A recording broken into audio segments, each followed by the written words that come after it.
Assalamu alaikum wa rahmatullahi wa barakatuh. Barkanmu da sake kasancewa cikin wannan shirin namu na musan sahabbai. Sahabinmu na yau shine Abdullah ibn Umar. Cikakken sunansa shine Abdullah ibn Umar ibn Khattab, ɗa ga Umar bin Khattab radiyallahu anhu, amma ya fi shahara da Ibn Umar.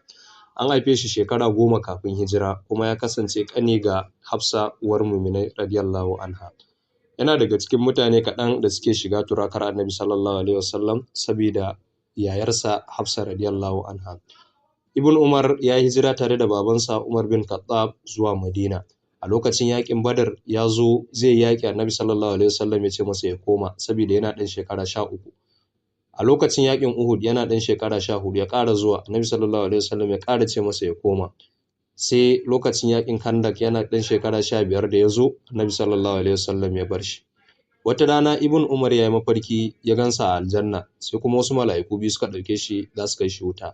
Sai wani mala'ikan ya hana su, sai ya ba wa Hafsa labarin mafarkin, ita kuma ta faɗa Annabi sallallahu alaihi wasallam. Sai Annabi sallallahu alaihi wasallam ya ce madalla da Ibn Umar, ina ma a ce yana sallan dare. Daga lokacin har bayan rayuwarsa kullum yana cikin sallan dare Ibn Umar. Ibn Umar yana daga cikin sahabbai da ake kiransu abadila, kuma abin da aka san su da shi shine yawan ibada da kuma gudun duniya. Bawansa da ya yanta mai suna Nafi yana daga cikin manyan malamai na Madina, kuma shine babban malami Imam Malik ibn Anas.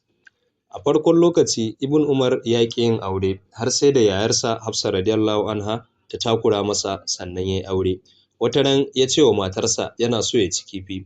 Cikin farin ciki da annashuwa ta girka ta haɗo ta kawo masa. Zai fara ci kenan wani maroƙi ya zo yana bara, sai ya ce mata ta ɗauka ta bashi gaba ɗaya. Ta ce ko da kaɗan ne ya taɓa mana, ya ce a'a ba zai ci ba, kawai ta bashi. Ta ɗauka ta bashi. Bayan rasuwan Annabi sallallahu alaihi wasallam, Ibn Umar ya fita ya yi yaƙuƙuna, ya kasance daga cikin rundunar musulmai da suka ci galaba a kan ƙasar Sham, Siriya kenan. Daga nan ya wuce ya jona rundunar musulmai ta Iraq da Iran. Daga nan ya wuce ya jona rundunar musulmai ta Azerbaijan. Daga nan kuma ya ƙara dawowa ya jona rundunar musulmai da suke Egypt, wanda kuma suka ci galaba a kan Afirka ta Arewa. Ibn Umar sannan ya dawo Madina a lokacin khilafan Umar radiyallahu anhu.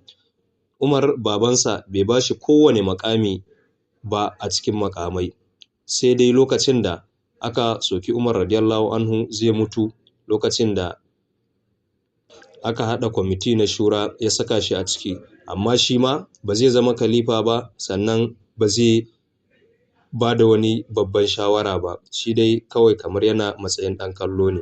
Usman radiyallahu anhu yayyai ya sa ya zama shine babban alƙali na Madina, amma Ibn Umar ya ƙi.